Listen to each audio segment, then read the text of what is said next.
Before I get started with this story, let me give a shout out to Ash and Lewis for sending it to me. And let me just tell you this.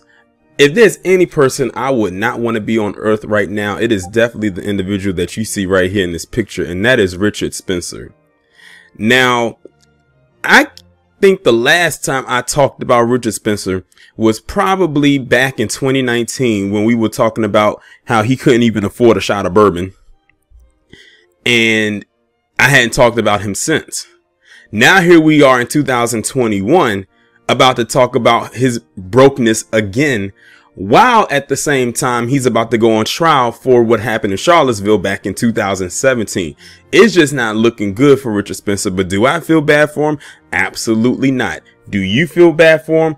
I would tend to lean towards the path of you don't really feel bad for him either.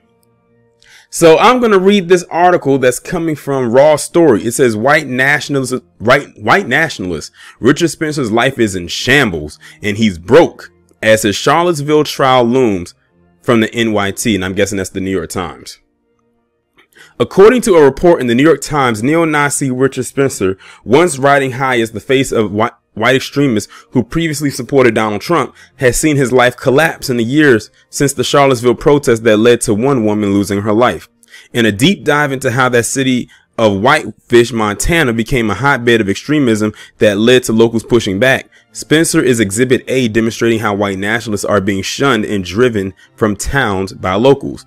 With Rabbi Francine Green Roston of the Glacier Jewish community B'nai Shalom explaining, the best way to respond to hate and cyber terrorism in your community is through solidarity. The Times' Elizabeth Williamson writes, Whitefish, a mostly liberal, affluent community nestled in a county that voted for Mr. Trump in 2016 and 2020, rose up and struck back.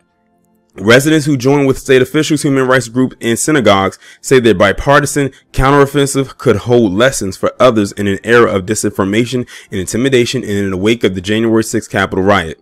Case in point, she notes, is Spencer, who once received the glossy write-up in the LA Times. Things she writes are much different for him now, as after he attempted to run his organization in his mother's $3 million Whitefish home while watching his life fall apart. Now listen to that. Richard Spencer comes from money. And I did a little bit of digging back then. He came from money that came from the labor of black people. Because if you didn't know, his family pretty much gained their wealth from, let's just put it out there, from stealing land from black people and claiming it as their own. And even through all of that, he still manages to be a fuck up, as you can clearly see. According to Tanya Gersh, a local real estate agent targeted by white nationalists, I have bumped into him and he runs. That's actually a really good feeling. According to Williamson's report, leaders in Whitefish say Mr. Spencer, who once ran his National Policy Institute from his mother's $3 million summer house here, is now an outcast in this resort town in the Rocky Mountains. Unable to get a table at many of its restaurants, his organization has dissolved. Meanwhile, his wife has divorced him and he is facing trial next month in Charlottesville, Virginia over his role of the deadly 2017 neo-Nazi march there, but says he cannot afford a lawyer. Speaking with a journalist, Spencer admitted he understands why he is unwelcome, telling Williamson, I don't have any anxiety dealing with anyone. I don't want any battles with them here in Whitefish, and I hope they take a similar attitude that it's best to move on. As for Spencer's legal problems, the Charlottesville trial is expected to start on October 25th.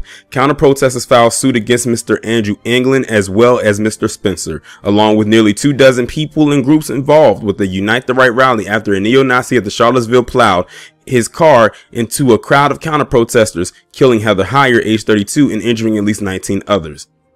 The report goes on to note Spencer's lawyer dropped him as a client after not being paid, and that Spencer's, who will act as his own attorney, said he has run into money problems. Due to deplatforming efforts against me, it is very difficult for me to raise money as other citizens are able to do.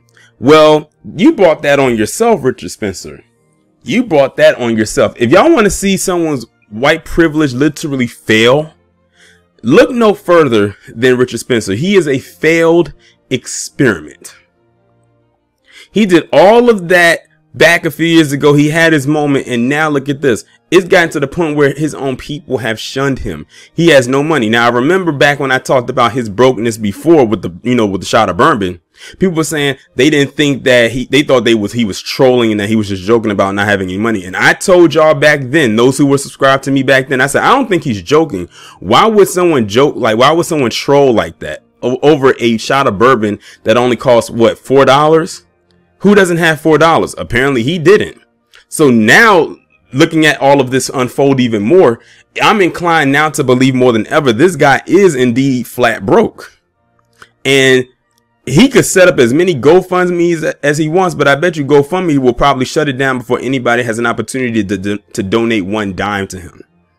He's literally become a social outcast, like stated in the article. He's become a social pariah. No one wants to be around him. No one wants to be associated with him. It doesn't even sound like he has a good relationship with his family. Remember, they said his wife has divorced him. Like, his life literally is crumbling. He can't even afford a lawyer. He has to act as his own attorney. The fact that he's even about to do that lets me know he's probably going to go to jail. He probably is. How much time he'll get, I'm not entirely sure. I feel like I'm jumping the gun a little bit. But hey, at least if he goes to jail, it'll keep him from being homeless. He'll have his 3 hots in a cot. So, it is what it is. Y'all let me know what y'all think down in the comments.